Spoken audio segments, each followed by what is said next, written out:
जय श्री राधे। मैं आचार्य प्रशांत कौशल आज आपके समक्ष पुनः उपस्थित हूँ।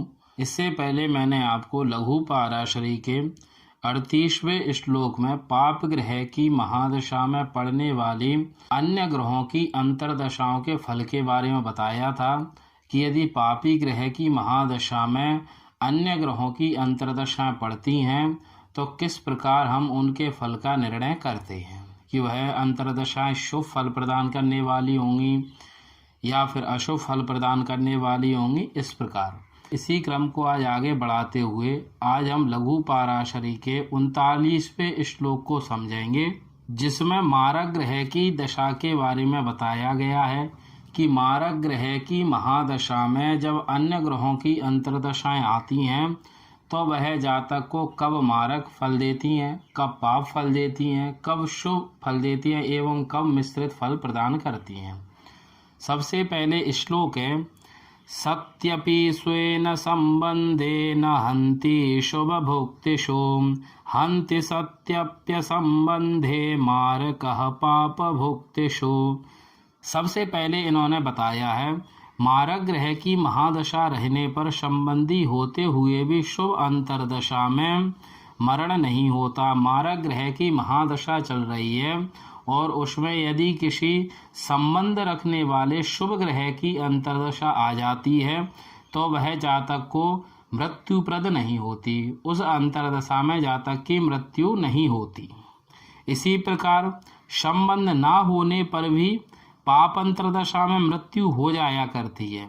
यदि किसी पापी ग्रह की अंतर्दशा आ गई मारक महादशा में, भले ही वो मारक महादशा के स्वामी से संबंध नहीं करता वह ग्रह, फिर भी उस अंतर्दशा में जातक की मृत्यु संभव होती है। यदि आयु खंड में पड़ी है तो मृत्यु हो जाया करती है। यह बात तो पहले भी सिद्ध हो चुकी है और कई बार बता दिया गया है कि कोई भी ग्रह हो, चाहे वो शुभ हो, योग कारक हो, मारक हो या पापी हो, उसका जो फल है वो अपने फल को अपनी ही महादशा में जातक को प्रदान करता है। अपनी महादशा में कब? जब उसके सधर्मी यानी उसके समान धर्म वालों की अंतर्दशा आ जाए या फिर उसके मित्र आदि ग्रहों की अंतर्दशाएं आ जाए, जब वह जातक को फल की प्राप्ति कराते हैं। इसी बात को यहाँ पर बताया गया है। लेकिन मारक ग्रह के साथ ऐसा नहीं है। मारक ग्रह की महादशा में यदि शुभ ग्रह की अंतर्दशा आती है और यदि वो संबंध करता है तो उसमें जातक की मृत्यु नहीं होती, और यदि वो संबंध नहीं करता शुभ ग्रह, फिर तो मृत्यु होने का कोई प्रश्न ही नहीं होता।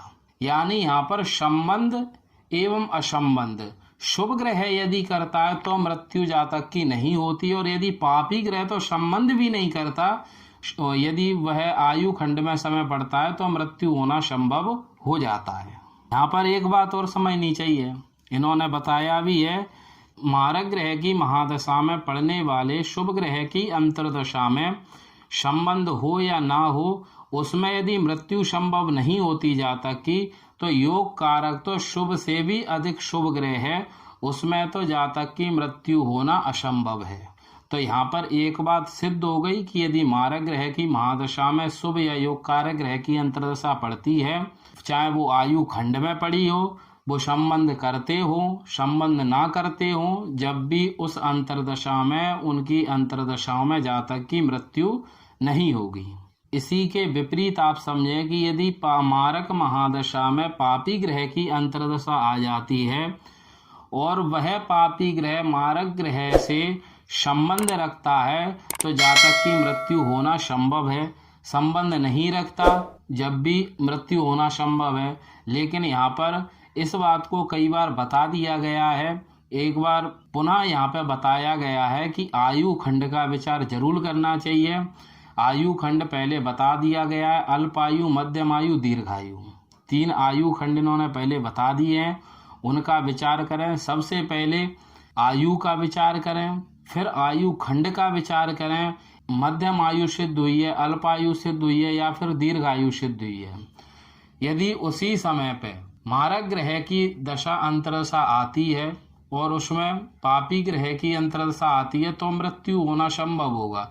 और यदि आयु खंड में दशा अंतर्दशा नहीं आती तो वहाँ पर मृत्यु नहीं होगी, वहाँ पर केवल रोग आदि की प्राप्ति हो सकती है, मानसिक कष्ट हो सकते हैं, शोक भय आदि इस प्रकार का फल जातक को प्रदान होगा। जैसे आप समझें, किसी जातक की दीर्घायु सिद्ध हुई है, किसी मारक ग्रह की अंतर्दशा चल रही है, जातक के लगभग 40 साल की उम्र पे, और उस समय पे किसी पापी ग्रह की अंतर्दशा आ जाए, उसमें यदि किसी दूसरे मारक ग्रह की ही अंतर्दशा आ जाए, तो उस समय पे जातक की मृत्यु नहीं होगी। क्यों?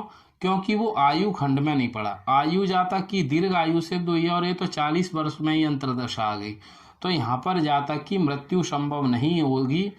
यहाँ पर केवल जातक को कष्ट आदि की ही प्राप्ति होगी। जातक के फलादेश करने से पहले इस बात को अवश्य समझना चाहिए, उसके बाद ही फलादेश करना चाहिए। अब यहाँ पर इन्होंने एक बात को और स्पष्ट किया है कि यदि जातक की आयु स्पष्ट हो गई कि आयु इसकी दीर्घ आयु है, मध्यम आयु, अल्पायु है। जैसे माना किसी की मध्यम आयु सिद्ध हो गई और मध्यम आयु 64 वर्ष बताया है, और 64 वर्ष की उम्र पर किसी मारक ग्रह की महादशा चल रही है, लेकिन आयु खंड समाप्त होने के समय पे यदि किसी शुभ ग्रह की अंतर्दशा आ जाए या फिर किसी योग कारक ग्रह की अंतर्दशा आ जाए, तो इस प्रकार की यदि शुभ योग कारक ग्रहों की अंतर्दशाएं आएंगी तो अवश्य ही जातक की आयु की वृद्धि होती जाएगी। और यदि इसी के विपरीत अन्य मारक ग्रह की अंतर्दशा आएगी, पापी ग्रह की अंतर्दशा आएगी, तो अवश्य ही जातक को मृत्यु कष्ट आदि वो देके जाएगी। यहाँ पर इन्होंने उत्तर कालामृत से एक श्लोक देकर हमें बताया है कि एक ही ग्रह यदि कारक व मारक हो तो वह ग्रह अपनी दशा में, अपनी अंतर्दशा में शुभ फल देता है। बाद की अंतर्दशा यदि शुभ ग्रहों की आती जाए तो पाप ग्रहों की अंतर्दशा ना आए तो मृत्यु जैसे फल को दूर हटाता जाता है। यदि कोई ग्रह जन्म कुंडली में योग कारक भी है एवं मारक भी है, और यदि उसकी महादशा चल रही है और उसमें शुभ ग्रहों की अंतर्दशाएं आएंगी तो अवश्य ही जातक को शुभ फल देंगी एवं जातक की आयु की भी वृद्धि करेंगी। कब तक करेंगी? जब तक किसी पापी ग्रह की अंतर्दशा ना आए। अब इन्होंने इसके बाद में बताया है कि इंदिरा गांधी जी की कुंडली में राहु की अंतर्दशा में एवं शनि की महादशा में उनकी मृत्यु हुई। अब शनि कहाँ के स्वामी है? सप्तम भाव एवं अष्टम भाव। तो सप्तम भाव के स्वामी होकर कारक एवं मारक दोनों हो गए, अष्टम भाव के स्वामी होकर के पापी हो गए, और उसमें अंतर्दशा आई राहु की।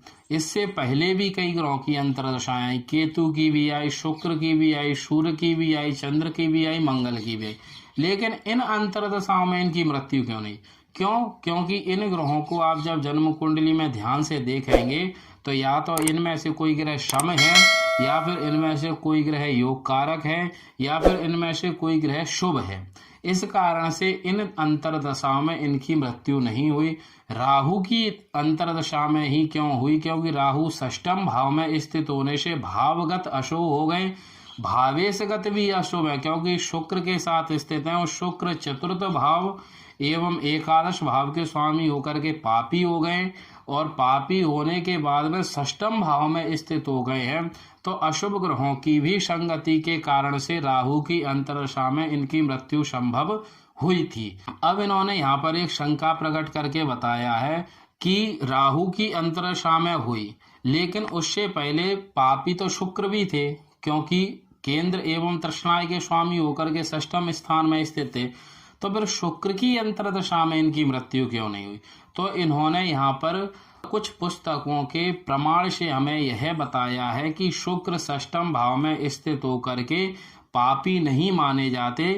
षष्ठस्थः शुभकृत कवि स्मर गृह्य ज्ञानायमान स्थितो राहु योग करस तृतीय निलये केतुस्तो योग प्रदः। इन्होंने यहाँ पर उत्तर कालामृत का श्लोक लिया है हमें बताने के लिए कि षष्ठम स्थान में शुक्र शुभ होता है, सप्तम चतुर्थ नवम या पंचम एकादश दशम में राहु, और तृतीयस्थ गुरु योगप्रद होते हैं। यहाँ पर इन्होंने स्पष्ट बताया है कि षष्ठम भाव में शुक्र शुभ माना गया है, एवं केंद्र में त्रिकोण में एकादश स्थान में राहु को भी योग कारक एवं तृतीय भाव में केतु को योग कारक माना गया है। यदि ये ग्रह इन स्थानों में स्थित होते हैं तो जातक को अवश्य ही शुभ फल की प्राप्ति कराते हैं।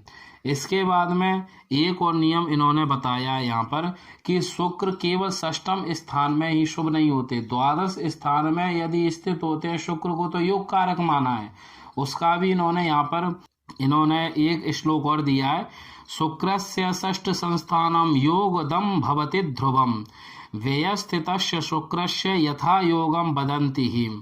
अर्थात षष्ठम भाव में स्थित शुक्र योग कारक होते हैं, योगद यानी योग कारक होते हैं, शुभ फल की प्राप्ति कराते हैं। और व्यय स्थान यानी द्वादश स्थान में स्थित होकर शुक्र को परम योग कारक माना गया है। तो अब आपकी बात यहाँ पर समझ में आ गई होगी। शनि की महादशा में शुक्र की अंतर्दशा आने पर इंदिरा गांधी जी को शुक्र ने मृत्यु क्यों नहीं दी थी? क्योंकि शुक्र को शुभ माना गया है षष्ठम भाव में स्थित होकर।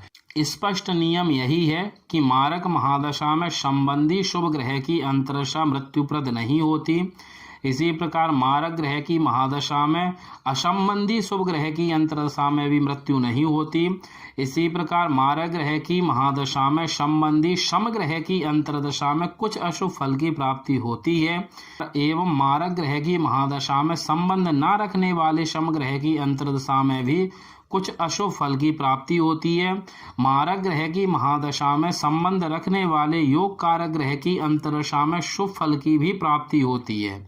इसी प्रकार मारक ग्रह की महादशा में संबंध न रखने वाले योग कारक ग्रह की अंतर्दशा में भी शुभ फल की प्राप्ति होती है एवं मारक ग्रह की महादशा में पाप ग्रह की अंतर्दशा संबंध रखे या ना रखे अवश्य ही पाप फल की प्राप्ति होगी। इसी प्रकार मारक ग्रह की महादशा में अन्य मारक ग्रह की अंतर्दशा आती है, संबंध हो या फिर ना हो, फिर भी जातक को यदि आयु खंड में पड़ती है तो मृत्यु तुल्य कष्ट देगी, यदि आयु खंड में नहीं पड़ती तो रोग शोक कष्ट आदि इस प्रकार के कष्ट देकर वो अंतर्दशा जाएगी। तो यहाँ पर बिल्कुल स्पष्ट इन्होंने हमें करके बता दिया है कि मारक ग्रह की महादशा में किस ग्रह की अंतर्दशा आने पर क्या फल की प्राप्ति होती है। इसके बाद में इन्होंने शनि एवं शुक्र की दशा का विशेष नियम बताया है कि शनि की महादशा में शुक्र की अंतर्दशा पड़ती है तो क्या फल होता है, शुक्र की महादशा में शनि की अंतर्दशा पड़ती है तो किस प्रकार फल होता है। इसे हम आगामी वीडियो में समझेंगे। तो आज के लिए इतना ही। जय श्री राधे।